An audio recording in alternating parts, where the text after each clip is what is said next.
से मेरा हेल्थ मेरा निर्णय प्रोग्राम में आपका स्वागत है। आप सभी का स्वागत है। मेरा परिचय बसंत बाड़तिया मेरा नाम हुआ और मैं प्रोफेशन से फ्रीलांसर और कोच हूँ और साथ साथ वेलनेस एंटरप्रेन्योर और स्टार्टअप कंसल्टेंट के रूप में काम कर रहा हूँ वैदिक स्क्योर में। राइट, फाउंडर भी हूँ हाई ड्रीमर्स का, जो मेरा एजुकेशन वाला डिपार्टमेंट है उसमें। तो with us fulfil your dreams. तो कितने लोग हैं जो अपने ड्रीम्स को फुलफिल करना चाहते हैं? 13 लोग हो चुके हैं। Very good, very good.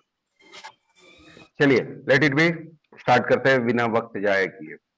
तो जैसे कि वेलनेस एंटरप्रेन्योर हूं मैं और आप सब भी वेलनेस एंटरप्रेन्योर बनने की दौड़ में है। तो वेलनेस इंडस्ट्री क्यों आपने जो चुना है, वेलनेस इंडस्ट्री को क्यों चुना है और किसी भी बंदे को वेलनेस इंडस्ट्री क्यों चुनना चाहिए? आप और हम आज जूम के प्लेटफॉर्म पर एक दूसरे से रूबरू हो रहे हैं because of wellness industry. Wellness industry क्यों है? क्योंकि ये नेक्स्ट ट्रिलियन डॉलर इंडस्ट्री है। ये कहना है पॉल जेन फ्लेजर का, जो बहुत बड़े अर्थशास्त्री है, मल्टी मिलेनियर एंटरप्रेन्योर है और बहुत सारे लगभग 11-12 किताब के बेस्ट सेलिंग लेखक है और 2-2 बार यूएस प्रेसिडेंट का जो इकोनॉमिक एडवाइजर रह चुके हैं। तो यूएस प्रेसिडेंट के जो एडवाइजर रह चुके हैं वो कैसे अर्थशास्त्री होंगे, आप सोच सकते हैं। और ऐसे अर्थशास्त्री जो यूएस प्रेसिडेंट का एडवाइजर है, उन्होंने बोला है कि वेलनेस इंडस्ट्री फ्यूचर इंडस्ट्री है। अब क्यों इस बातों को आज हम लोग रूबरू होते हैं, परिचय करते हैं, आखिर क्यों इन्होंने ऐसा कहा है कि जो वेलनेस इंडस्ट्री है ये फ्यूचर इंडस्ट्री होने वाला है और जो भी लोग इस इंडस्ट्री में कदम बढ़ाएगा वो नेक्स्ट ट्रिलियन डॉलर इंडस्ट्री का पार्टिसिपेट बन के रूप में काम करेगा। राइट। तो वेलनेस इंडस्ट्री क्यों? तो वेलनेस इंडस्ट्री इसलिए क्योंकि आज देखिए हवा हो गया, भोजन हो गया एवं पानी सब दूषित है। धरती में गुणकारी तत्व कम हो गए। पेस्टिसाइड्स और केमिकल का खेतों में उपयोग बढ़ गया। भारत कई रोग जैसे कैंसर, हृदय रोग, डायबिटीज आदि में अग्रणी है। न्यूट्रास्यूटिकल इंडस्ट्री भारत में 35% की दर से बढ़ रही है और 2025 तक इसके 1.5 लाख करोड़ के होने का अनुमान है। तो इस इंडस्ट्री का जो 2025 तक का इनका जो बुक है उसमें 2025 तक का प्रिडिक्शन दिया गया है। और जैसे कि आज आप और हम आज वेलनेस इंडस्ट्री को लेकर प्रमोट कि आप भी कभी नहीं सोचे थे कि भविष्य में कभी 2025-26 में कभी हमको वेलनेस इंडस्ट्री में अपना कैरियर ढूंढना पड़ेगा, लेकिन आज हम रूबरू है। आज जूम के प्लेटफॉर्म पे हम लोग वेलनेस इंडस्ट्री की ही चर्चा कर रहे हैं। तो याद रखिएगा, पर्सनल केयर मार्केट जो है 2025 तक 13 लाख करोड़ का बिजनेस करेगी, लेकिन ये दो इंडस्ट्री ऐसा है जो पर्सनल केयर में हम लोग का प्रोडक्ट भी है, लेकिन अगर हम लोग वेलनेस इंडस्ट्री क्यों, तो हमको लग रहा है थोड़ा बहुत जवाब मिल गया होगा। और ज्यादा अगर जवाब जानना है तो पॉल जेन फ्लेजर का जो किताब है द वेलनेस रेवोल्यूशन, और हिंदी में जो पुस्तक का नाम है दैट इज स्वस्थ का क्रांति, वो जरूर पढ़े अपने अपने घरों में। अगर आप वेलनेस इंडस्ट्री में है तो आपको ये किताबें जरूर पढ़नी चाहिए। स्वस्थ क्रांति हिंदी में, द वेलनेस रेवोल्यूशन अंग्रेजी में। साथ ही साथ इस बुक को भी जरूर पढ़िए कि जो आप बिजनेस कर रहे हैं वो किस लेवल पर आपको ले जाने को तैयार है, वो क्या क्या दे सकता है। तो द नेक्स्ट ट्रिलियन ये बुक जरूर पढ़े और आपका जो है विजन को और भी ज्यादा पारदर्शी बनाए। राइट। तो अब बात है कि ये तो सारी चीजें हो गए है हर कोई जान रहा, but the question to you, क्या आप और आपके परिवार के सभी सदस्य स्वस्थ हैं? आप सभी से मैं सवाल कर रहा हूं, 19 लोग हो चुके हैं।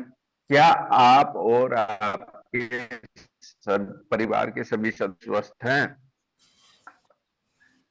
स्वस्थ आप हाँ बोल दीजिएगा, लेकिन स्वस्थता का मानदंड क्या हो सकता है कि अगर आप पिछले 6 महीने में अपने या अपने परिवार के किसी सदस्य के लिए किसी भी तरह की कोई दवाई नहीं खरीदी है, पिछले 6 महीने में आपने कोई भी मेडिसिन अगर नहीं खरीदा है अपने लिए या अपने फैमिली मेंबर के लिए, तो माना जाता है कि आप और आपका परिवार के सदस्य सेहतमंद है।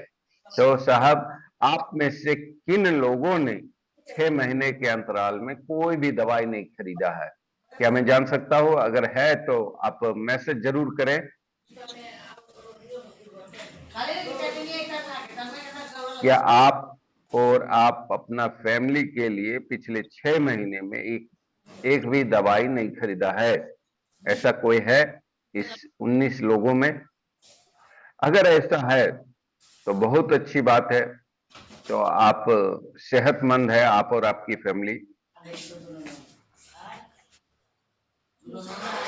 तो माना जाता है कि आप और आपका परिवार के सदस्य सेहतमंद है। अगर नहीं है तो ये सवाल उठता है, क्या आप वास्तव में स्वस्थ हैं? Are you really healthy? या फिर क्या आप किसी ऐसे परिवार को जानते हैं जहां के किसी भी सदस्य को निम्न में से कोई रोग ना हो? ये आप और आपका लिस्ट जो है, आपका फ्रेंड सर्किल हो, रिलेटिव के सर्किल हो, या जो भी सर्किल है, उसमें से आप देख सकते हैं।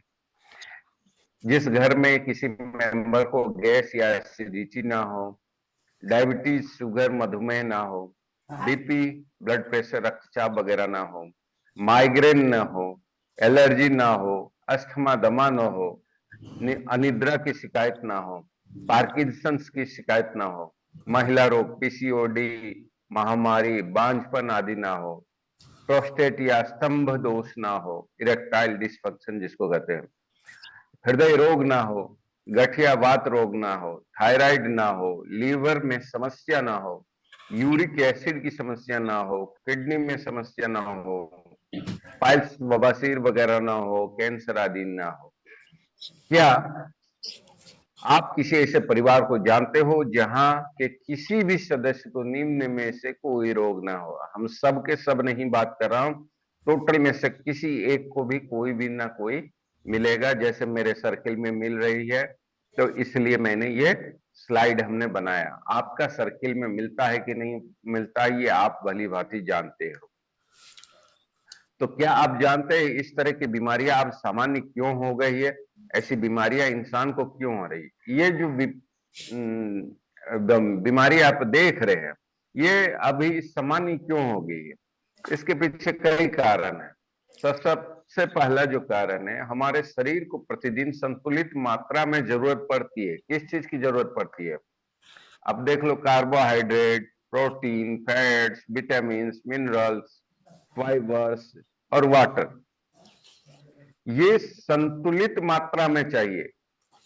ये नहीं कि कार्बोहाइड्रेट जितना चाहिए उससे ज्यादा ठूस लिए हैं, मिनरल्स जितना चाहिए उससे मिल ही नहीं रहा, फाइबर नहीं मिल रहा, पानी जितना पीना चाहिए पी नहीं रहे, वगैरह वगैरह वगैरह।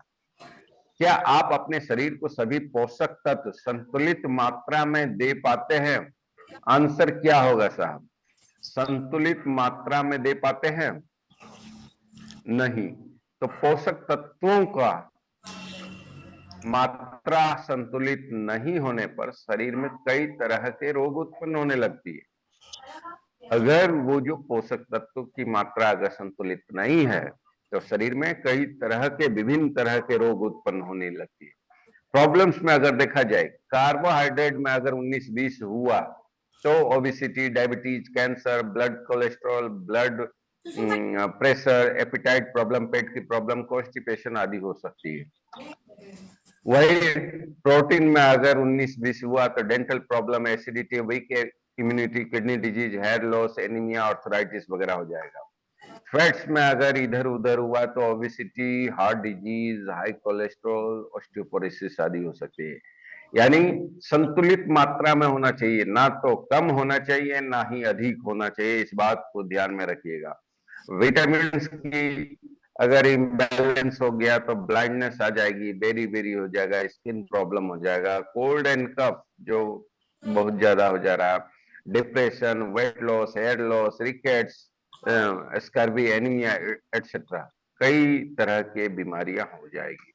वही मिनरल्स की अगर 19-20 हो गया तो बोन प्रॉब्लम हो जाएगा, डेंटल प्रॉब्लम हो जाएगा, एनीमिया हो जाएगा, goitre, thyroid, appetite problem, growth problem, तमाम चीजें हो जाएगी।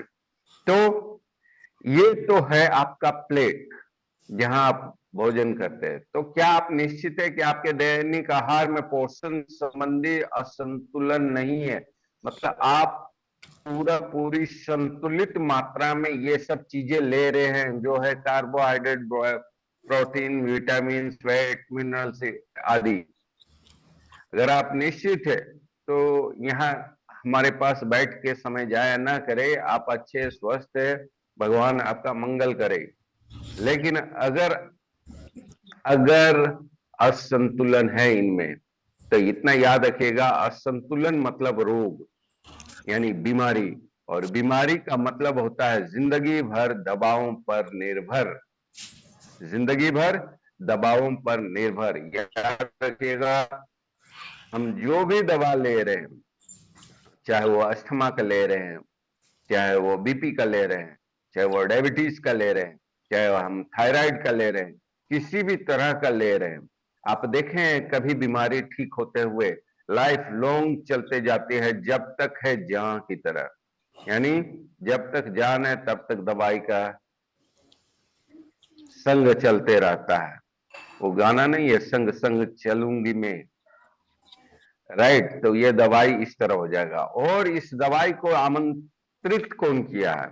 तो आमंत्रित आप और हम किए हैं, क्योंकि हमारा जो प्लेट है ब्रेकफास्ट, लंच, डिनर का, वो हमें संतुलित पोषक तत्व नहीं दे पाते हैं। तो अब देखा जाए स्वास्थ्य क्या है। स्वास्थ्य का मतलब होता है रोग मुक्त और स्वस्थ होने की स्थिति, मतलब किसी भी तरह की कोई बीमारी ना हो बॉडी में, तो और पूरा का पूरा हेल्दी स्टेटस हो, तो उसको हम लोग स्वस्थ मान सकते हैं। लेकिन अगर आप अपने सर्किल के लिए, सर्किल में 10 लोगों को देखते, आप अपने इर्द गिर्द आपके फ्रेंड सर्किल, रिलेटिव सर्किल के 10 लोगों में से तो देखिएगा, तो हम पाते हैं कि एक तो गंभीर रूप से उसको कोई ना कोई बीमारी होगा, 10 में से एक को पक्का। 8 ऐसे है जो अनहेल्दी है, उसको हेल्दी हम नहीं बोल सकते, अनहेल्दी, मतलब पूरा पूरी तो बीमार नहीं है, लेकिन वो स्वस्थ भी नहीं है। एक बंदा हो सकता है तो शायद वो हेल्दी हो, राइट? क्या आपको पता है कि भारत दुनिया के डायबिटीज की राजधानी बन गई है? मधुमेह, शुगर, 7 में से 1 इंसान डायबिटीज की चपेट में है, और प्रति 6 सेकंड में इंसान की मौत डायबिटीज की वजह से हो रही है। हर 6 सेकंड में एक आदमी राम नाम सत्य हो जा रहा है, इसे डायबिटीज के चलते। और 7 में से एक बंदा को डायबिटीज या प्री डायबिटीज जरूर है। भारत दुनिया की कैंसर की राजधानी बन चुका है। कैंसर कभी सिनेमा में आप सुने होंगे, मैं एक सिनेमा देखा था, कौन सा सिनेमा था, दिव्या भारती का था, उसमें हमने कैंसर शब्द पहली बार सुना था। लेकिन आज देखिए कैंसर कॉमन शब्द हो गया है। तो आज जितनी मौतें हो रही है, कैंसर मौत का तीसरा सबसे बड़ा कारण है। ये बहुत ही भयावह स्थिति हो गई है। अधिकांश भारतीय हृदय की बीमारियों से मर रहे हैं। प्रति सेकंड 4 व्यक्ति की मौत हार्ट अटैक की वजह से होती है। भगवान ना करे किसी को इस तरह का एक्सपीरियंस हो किसी के फैमिली में, लेकिन ये बहुत ही भयावह है। प्रति सेकंड, हर सेकंड में 4 व्यक्ति को हार्ट अटैक आ रहा है। कई भारतीयों को पाचन संबंधित विकार है, बहुत सारे। हमको लग रहा है कि कोई ऐसा घर ही नहीं बचा है जहां पर किसी न किसी को गैस एसिडिटी ना हो, लगभग में हमको जहां तक पता चला है। क्योंकि मैं जहां जा रहा हूं हर एक बंदा गैस का टेबलेट ले रहा है, कैप्सूल ले रहा, ओमेग वगैरह, रेंटक, जेंटक वगैरह, हर घर में वो मतलब कि फैमिली मेंबर की तरह दवाई है। लगभग हर घर में किसी न किसी को पाचन के संबंधित समस्या है। भारत के हर 6 में से एक व्यक्ति को अपने जीवन काल में मस्तिष्क विकार रहा है। भूलने की बीमारी भी दिनों दिन बढ़ती जा रही है। अब आप देख लो, आपने बाइक का चाबी रखा और आप घर में पूछा, रही यार चाबी तो कहाँ रख दिया, भूल गया, है ना। मतलब कि आपका शॉर्ट टाइम मेमोरी लॉस हो रहा है, गजनी आप बन चुके हैं। अब ये देखिए कि क्या हो रहा है कि अभी छोटा मोटा चीज, आपने चाबी भूल गया, अपने पर्स भूल गया, हो सकता है कहीं आप निकल रहे हो, आप अपना घर का पता ही भूल जाओ। हो सकता है ना, पोस्टर लगते हैं ना कि ये व्यक्ति जो है लापता है, स्टेशन वगैरह में आप देखे होंगे। मतलब वो छोटा सा चाबी भूलने का जो प्रॉब्लम तो है, वो कितना भयावह, कितना व्यापक रूप ले लिया कि बंदा घर से निकला है और घर वो नहीं आ पाया। तो ये भी भूलने की बीमारी दिनों दिन बढ़ते जा रही है। अब ऐसा क्या, ये ऐसा क्यों, इन सब समस्याओं का जड़ क्या है? तो जड़ है साहब, इन सब समस्याओं का जड़ है हमारा गलत लाइफ स्टाइल और मजबूरी। गलत लाइफ स्टाइल क्या है कि कहा जाता है कि जल्दी सोना और जल्दी जागना मनुष्य को स्वस्थ, धनवान और बुद्धिमान बनाता है। Early to bed early to rise makes a man healthy wealthy and wise. लेकिन अब देखिए कि हम में से कितने लोग जल्दी सो रहे हैं और जल्दी जाग रहे हैं। ऑब्वियसली लाइफ स्टाइल बदल चुका है, प्रॉब्लम तो आएगी ही। तो क्या आप जल्दी सोते हो और जल्दी जागते हो? तो सोने में भी किस करवट सोना है, ये भी ध्यान नहीं देते। नेक्स्ट, करो योग, रहो निरोग। एक्सरसाइज जरूरी है फिट एंड फाइन रहने के लिए। तो क्या आप योग एक्सरसाइज करते हो? The answer is no. कहा जाता है कि खाओ एक सेब रोज, दुखी रखता है ये डॉक्टर को कोसों दूर, है ना। One Apple a day keeps doctor away, keeps your doctor away, ये कहावत है। लेकिन आज केवल सेब खाते हैं, कोई फल वगैरह ये पॉसिबल नहीं हो पाता है। तो पानी भी जो है पीना है, पानी बैठ कर पीना है। हर एक क्या बोलते हैं, 20 किलो में 1 लीटर के रेशियो में पानी पीना चाहिए। तो आपका वजन जितना है उस हिसाब से क्या आप पानी पीते हैं? इन नियम को फॉलो करते नहीं करते हो? खाना खाने का सबसे अच्छा समय कितना है? सुबह 7 से 8 बजे नाश्ता कर लेना चाहिए। 10 बजे के बाद तो खाना ही नहीं चाहिए, है ना। उठने के 30 मिनट के अंदर कुछ ना कुछ जरूर खा लेना चाहिए। दोपहर का जो खाना है आपको 12:30 से 2 बजे के बीच में खा लेना चाहिए। 4 बजे के बाद बिल्कुल नहीं खाना चाहिए। नाश्ते और खाने के बीच में 4 घंटे का गैप होना चाहिए। नेक्स्ट, रात का खाना जो है का जो सही समय है 6 से 8 बजे। हम लोग 8:30 बजे जूम अटेंड करते हैं, लेकिन देखिए कि जूम अटेंड होने के बाद कुछ समय बाद जाके हम लोग डिनर करते हैं, जबकि ये नहीं करना चाहिए। 9 बजे के बाद तो बिल्कुल ही खाना नहीं खाना चाहिए। याद रहे, सोने से 3 घंटा पहले खाना खा लेना चाहिए। 9 बजे अगर खाइएगा, 9 बजे के बाद अगर 3 घंटा बाद अगर सोना है तो 12-1 बज जाएगा फिर। तो ये तमाम चीजें आप और हम अपना लाइफ स्टाइल में ला चुके हैं कि इसको चेंज करना भी मुश्किल है, मजबूर बन गया। भोजन का नियम है, राजा जो मतलब ब्रेकफास्ट है राजा की तरह एकदम दबा के खाना है। लंच करना है राजकुमार की तरह थोड़ा कम, और भिखारी की तरह डिनर करना है एकदम बिल्कुल बहुत ही न्यून, बहुत ही कम। तो इन नियमों को फॉलो कर पाना कितना हद तक उचित है और कौन कौन इसको फॉलो कर रहा है, जरा से कोई बता पाएगा कि कौन कौन इन नियमों को 100% फॉलो कर पा रहा अपने और अपने फैमिली में? चलो, तो ये आप भली भांति जान रहे हो कि आप और आपका फैमिली में से सब कोई, तो या आपके सर्किल में से कोई इसको फॉलो नहीं कर पा रहा। तो हमारा भोजन अब देखते हैं। पहले लोग हेल्थ के लिए खाते थे, अब लोग टेस्ट के लिए खाते थे। पहला तो वो तो लाइफ स्टाइल मैंने दिखाया। अब क्या है, भोजन। सही बात है कि नहीं? पहले लोग हेल्थ के लिए खाते थे, अब लोग टेस्ट के लिए खाते हैं। यानी खाना पहले ऐसा होना चाहिए था पहले लोग पोषक तत्व से युक्त भोजन करते थे, पर अभी लोग ना तो सही चीज खाते हैं और ना ही सही समय पर खा पाते हैं। अब क्या है, समय नहीं मिल पाने और आधुनिकता के शौक के चलते लोग आज जंक फूड से काम चला रहे हैं। सही बात है। आपके सर्किल में भी ऐसा ही होता होगा। उसके बाद देखा जाए तो क्या होता है,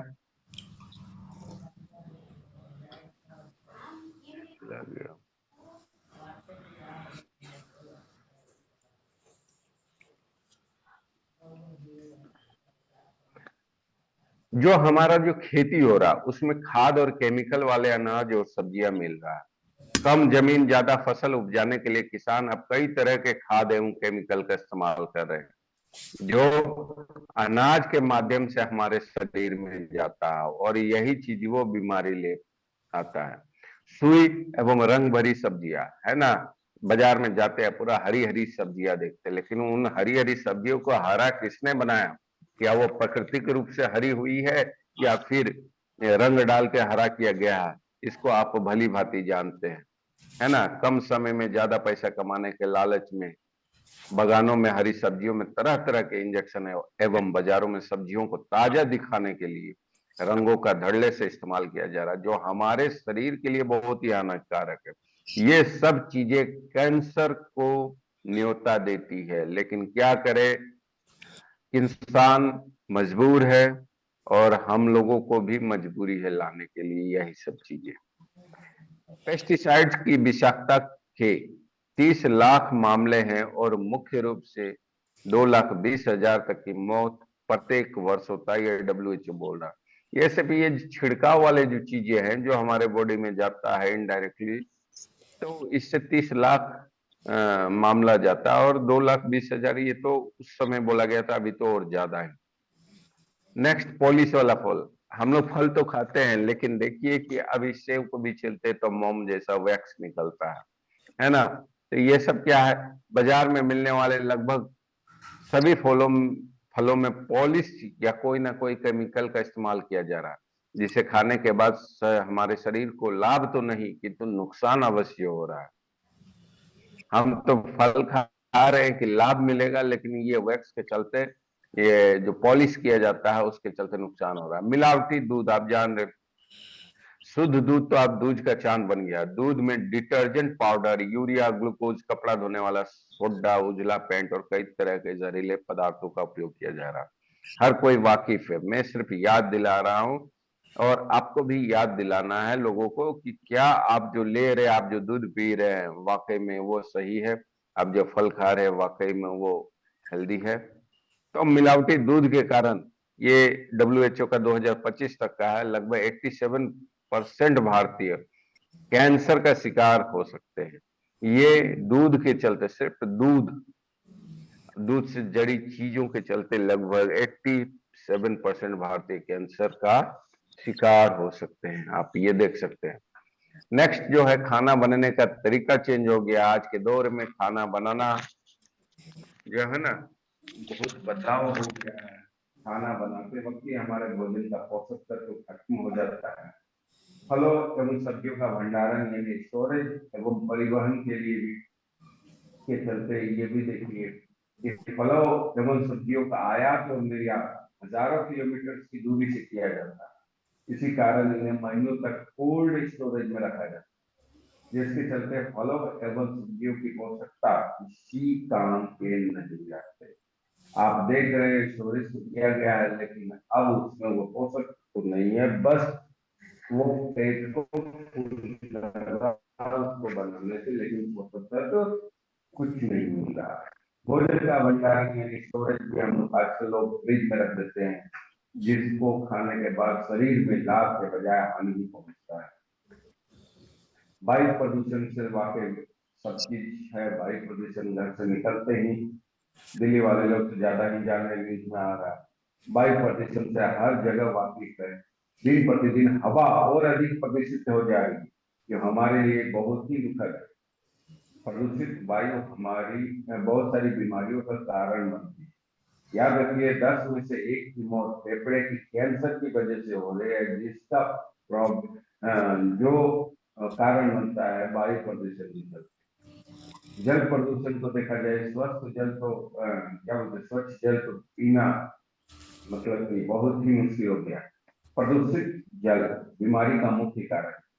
आज लाखों लोग इसका शिकार हो रहे हैं। प्रदूषित जल प्रदूषित भोजन से ज्यादा खतरनाक होता है। अब क्यों है? क्योंकि हमारे बॉडी में बहुत ज्यादा पानी है, लगभग 70% पानी रहता है, और पानी अगर वो प्रदूषित जल आप ले रहे तो प्रदूषित भोजन से ज्यादा डेंजरस है, ज्यादा हानिकारक है आपका प्रदूषित जल। तो क्या आप निश्चित है कि आप शुद्ध पानी पीते हैं? नेक्स्ट है रेडिएशन विकिरण। हर एक के पास मोबाइल है, दो दो मोबाइल है, घर में मोबाइल है, फैन चलता है, टीवी चलता है, टावर्स है ना, वाईफाई कनेक्शन से कई तरह के बहुत सारे हॉटस्पॉट कई लोगों का चला हुआ है। एक जगह में जाओ तो 10 तरह का आपको वाईफाई सिग्नल्स मिल जाते हैं, यानी सोचिए कितना रेडिएशन। आज हम सब तरह तरह के रेडिएशन से घिरे हुए हैं। रेडिएशन खतरनाक रूप से हमारे शरीर पर निरंतर दुष्प्रभाव डाल रहा है। तो क्या आप निश्चित है कि क्या आप रेडिएशन फ्री एरिया में रहते या रहने योग्य है? Never never never. तो अगर ये सब चीजें आप ये नहीं कर पाते तो प्रॉब्लम तो होएगा ही ना। तो क्या आपको पता है इसका परिणाम क्या हो रहा है? आपने देखा वो जो लाइफ स्टाइल और मजबूरी के चलते इसका परिणाम क्या हो सकता है? इसका परिणाम हम सभी के सेहत पर बहुत बुरा हो रहा है, बहुत बुरा हो रहा है, बहुत बुरा। तो मौत होने की अलग अलग वजह को हम थोड़ा देख लेते हैं। तो आप देखिएगा जो छोटा सा है वार, बोलते हैं ना युद्ध हुआ बहुत लोग मर जाएगा, जबकि सबसे ऊपर में देखिए वार में बहुत छोटा, मतलब मौत होती है तो बहुत कम। प्रेगनेंसी, वार के बाद जो सबसे ज्यादा मौत होती है, जो प्रेगनेंसी और बर्थ के समय में हो जाती है। उसके बाद जो होता है मेडिकल कॉम्प्लिकेशन, उसके बाद जो है सबसे ज्यादा मर्डर पे होता है। तो इस तरह से आप देख रहे हैं कि मौत की जो वजह को देख रहे हैं, तो सबसे ज्यादा जो हो रहा है, तो आप देखिएगा हार्ट एंड सर्कुलेटरी डिसऑर्डर्स में ज्यादा होगा, उससे थोड़ा कम है कैंसर है, उसके बाद है रेस्पिरेटरी डिसऑर्डर्स, इस तरह से nervous system disorders, digestive disorders, kidney disorders, infection, है ना। तो एक्सीडेंट में भी बहुत कम है, डायबिटीज में है। ये सब चीज जो है ये थोड़ा अलग है बीमारी से मतलब कि आप देखोगे कि युद्ध से उतनी मौतें नहीं होती जितना बीमारी से होती है ना। मर्डर करने से भी जितना दुनिया भर में मर्डर हो रहा उतना उससे ज्यादा हमारे को बीमारी मार रही। तो ये एक मौत होने की अलग अलग वजह को दिखाया गया है। आज देखा जाए तो मनुष्य सॉरी, आज जो है मानव उम्र पूरी होने की वजह से नहीं मरता, बल्कि कम उम्र में ही बीमारी के कारण टाइफाइड मर जाता है। तो कम उम्र में ही मौत हो जाती है। क्यों? क्योंकि कम उम्र में ही बीमारी आ जाती है। क्यों? क्योंकि बीमारी का वजह है हमारा लाइफ स्टाइल और हमारी मजबूरी। मजबूरी ये है कि हम सही चीज खा नहीं पाते, खा पाते तो सही समय पर नहीं खा पाते। हमारा ब्रेकफास्ट, लंच, डिनर, है ना, ये तमाम चीज उन पोषक तत्वों से युक्त नहीं है जो हमारे बॉडी को जरूरत है। तो अगर देखा जाए हृदय रोग जैसे पहले देखे, तो हृदय रोग के कारण कई लोगों की अकाल मृत्यु हो जा रही है। कोई भी इंसान कभी भी इसकी चपेट में आ सकता है। आपने रील्स वगैरह देखो, खड़े खड़े आदमी गिर जा रहा है, गिर मिल जा रहा है, बहुत सारी चीजें। यानी हार्ट अटैक कब आएगा, किससे आएगा, कोई नहीं बता सकता।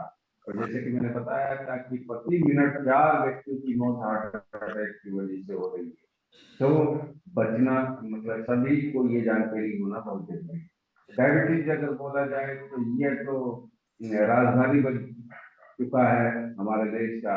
और सबसे जो गंभीर बात है, आजकल बच्चे को भी इस बीमारी को चपेट में आ गए। तो 7 में से एक इंसान को डायबिटीज है, और प्रति 6 सेकंड में एक इंसान की मौत डायबिटीज की वजह से हो रही है। गठिया आर्थराइटिस की बात किया जाए तो भारत में गठिया का विकार बहुत सारे लोगों में हो चुका है, और ये दिन प्रतिदिन बहुत तेजी से बढ़ते जा रहा है। और अभी स्कूल कॉलेज जाने वाले युवा युवतियों में भी ये देखा जाने लगा है कि उन लोगों में भी आर्थराइटिस गठिया वगैरह की शिकायत हो गई है। यानी 4 में से 3 व्यक्तियों को आज आर्थराइटिस की शिकायत है। लगभग आप देखिएगा हर घर में अगर लेडीज है तो उनको कुछ ना कुछ कमर दर्द, घुटने का दर्द आदि है। लेडीज में ज्यादातर क्यों है वो दूसरे ट्रेनिंग में बात करेंगे, लेकिन फिलहाल ये अवेयरनेस है, ये जानना है और आपको जनाना भी है। एलर्जी अगर देखा जाए तो भारत में लगभग 25 से 30% लोग एलर्जी से ग्रस्त है, और इनकी संख्या भी दिनों दिन बढ़ती जा रही है। क्यों? क्योंकि वातावरण ही ऐसा होते जा रहा है कि लोगों को एलर्जी होना ही होना। हाई ब्लड प्रेशर आप जानते हैं, हाइपर टेंशन भारत में एक बहुत बड़ी समस्या बन चुकी है। आजकल जान लीजिए पढ़ाई करने वाले बच्चे भी इस बीमारी का दुष्प्रभाव देखा जाता है, क्योंकि सबको प्रेशर है, प्रेशर है ना। पढ़ने वाले किसी को मतलब पढ़ाई का, मार्क्स का, गर्लफ्रेंड का, बॉयफ्रेंड का, नंबर्स का, है ना, ये तमाम चीज का प्रेशर है ना। कोई इंस्टा चला रहा है, मेरे में लाइक्स क्यों नहीं आ रहा है, इस बात का प्रेशर है ना। तो ये तमाम चीजें ये बच्चों में भी दिखाई दे रहा। मोटापा, ये तो यार बड़ी चीज है, क्योंकि आज जिस तरह से फास्ट फूड का चलन चला है और लोग जिस तरह से मतलब घर का खाना ना खाते हुए भी बाहर का जो ये करवा रहे हैं, ऑर्डर करके खा रहे हैं, इस वजह से ये प्रॉब्लम ज्यादा है। मोटापा की ऐसी समस्या जो कई गंभीर बीमारियों का जन्म दाता है। वर्तमान लाइफ स्टाइल के मद्देनजर अगले कुछ वर्षों में भारत के आधे से अधिक लोग इस समस्या से जूझ रहे होंगे, इस बात को ध्यान रखिएगा। उसके बाद कैंसर अगर देखा जाए तो आज जितनी भी मौतें हो रही हैं उनमें कैंसर मौत का तीसरा सबसे बड़ा कारण है। वर्तमान गलत लाइफ स्टाइल की वजह से लोग तेजी से इसके चपेट में आ रहे हैं। लीवर रोग, अब जान रहे हैं प्रत्येक 5 में से एक व्यक्ति को कुछ ना कुछ लीवर की समस्या है। याद रखिएगा लीवर जो है मतलब 80% तक अगर खराब है फिर भी आपको पता नहीं चलेगा कि लीवर में कोई समस्या है। वो 20% पे जो बॉर्डर क्रॉस करेगा तब पता चलता है अरे यार लीवर का प्रॉब्लम है। तो लीवर बताता नहीं है, वो चलते रहता है। तो इस बात को भी ध्यान रखना है कि लीवर को भी मतलब अनदेखी नहीं करना चाहिए, और भारत में यह भी मौत का कारण बनते जाता है। पथरी स्टोन की समस्या आप जानते हैं, पानी कम पीने से पथरी होता है, और आज जिस तरह से हिंदुस्तान का है, और पथरी जो है सबसे ज्यादा जो होता है वो लेडीज को होता है। क्यों होता है, इसके पीछे भी रीजन है। लेडीज लोग पानी कम पीती है। क्यों पीती है, कम है क्योंकि पानी पीने से टॉयलेट लगेगा, और अभी भी लेडीज के लिए उस तरह का टॉयलेट मार्केट में शौचालय वगैरह वैसे अवेलेबल नहीं है, इस वजह से वो लोग कम पानी पीती है। और क्योंकि ये एक आदत बन जाता है जिसकी वजह से पथरी, क्योंकि जब भी आप किसी हॉस्पिटल में जाइएगा तो अगर किडनी स्टोन का या फिर जो भी स्टोन का समस्या देखेगा तो मैक्सिमम आप देखिएगा पीजीआई मिलेगी। तो ये मैंने देखा है, मैंने हॉस्पिटल जाकर कभी जाकर मैं ये बता पा रहा। तो प्रत्येक 20 लोगों में से एक व्यक्ति को कभी ना कभी पथरी की समस्या से पीड़ित है। माइग्रेन जो है आप जान सकते हैं, हर उम्र के लोग इस बीमारी की चपेट में तेजी से आ रहे हैं। ये एक गंभीर बीमारी है, तो ये बहुत ही माइग्रेन की समस्या भी दिनों दिन बढ़ रहा, और बच्चों में भी ये बढ़ रहा। जो मिडिल स्कूल में बच्चे हैं, हाई स्कूल में बच्चे हैं, उनमें भी ये ज्यादातर मैंने अभी देखा है कि माइग्रेन की समस्या है। राइट। तो ये जो चीजें हैं आप देख सकते हैं, बांझपन, ये एक समय से 97 महिला किसी न किसी स्त्री रोग से ग्रसित है। आज का समय में अगर देखा जाए तो ये समस्या है। महिलाओं में बांझपन की शिकायत दिनों दिन बढ़ते जा रही है। वजह है मेल में भी नपुंसकता का प्रॉब्लम है। 10 में से एक व्यक्ति नपुंसकता से ग्रसित है, और सबसे ज्यादा जो है मेट्रो सिटी में रहने वाले लोगों में इसकी संख्या ज्यादा है। 30 वर्ष से कम उम्र के प्रत्येक 10 में से 10 लोग इरेक्टाइल डिसफंक्शन से ग्रसित है। ये मेट्रो सिटी में रहने वाले का सर्वे है। तो सोच लीजिए ये दो प्रॉब्लम से क्या हो सकता है। ये हो सकता है कि किसी की घर का जो वंश जो है वो चल नहीं सकता है। तो इस चीज को भी अनदेखा नहीं करना चाहिए। तो ऐसी ऐसी कई और बीमारियां हमारे चारों ओर मंडरा रही है। अगर आप सावधान नहीं हुए तो आप कभी भी किसी भी बीमारी के चपेट में आ सकते हैं। तो कभी भी किसी भी बीमारी में के चपेट में आ सकता। अब मैं ये पूछना चाहूंगा कि हमने जो बात कही इनमें से कौन कौन रिलेट कर रहा, आप और आपके इर्द गिर्द लोगों में ऐसी समस्याएं, ये समस्याएं है कि नहीं। मैं जरा जानना चाहूंगा। कमेंट बॉक्स मैंने खोल रखा है अभी। तो किन्हें लगता है कि वाकई में जो बातें बताई गई वो सही बात है।